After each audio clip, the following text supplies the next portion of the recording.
अगली बड़ी खबर वाराणसी से जुड़ी हुई बताते चलें तो वाराणसी से जुड़ी बड़ी खबर सामने आ रही है। ज्ञानवापी मस्जिद मामले में आज समाअत होने वाली है। जिला कोर्ट में आज इस मामले को लेकर समाअत होगी। हिंदू फरीक राकेश सिंह ने अर्जी दाखिल की है।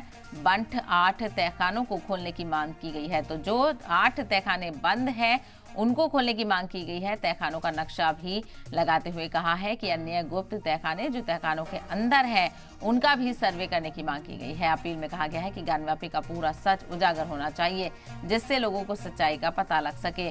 कोर्ट ने याचिका को स्वीकार करते हुए सुनवाई के लिए दोनों पक्षों को नोटिस देकर तलब किया है। तो वाराणसी से ये बड़ी खबर आपको बता रहे हैं, जहां पर ज्ञानवापी तनाजे को लेकर ज्ञानवापी मस्जिद मामले में आज समाअत होने वाली है। जिला कोर्ट में आज इस मामले को लेकर समाअत होगी। हिंदू फरीक राकेश सिंह ने अर्जी दाखिल की है जिसमें बंद 8 तहखानों को खोलने की मांग की गई है। तो अर्जी में बंद तहखानों का नक्शा भी लगाते हुए कहा गया है कि दीगर खुफिया तहखाने जो कि तहखानों के अंदर तहखाने हैं उनका भी सर्वे कराया जाए। और अपील में कहा गया है कि ज्ञानवापी का पूरा सच उजागर होना चाहिए जिससे लोगों को सच्चाई का पता लग सके। कोर्ट ने अर्जी को मंजूर करते हुए सुनवाई करने के लिए दोनों फरीक को नोटिस देकर तलब कर दिया है।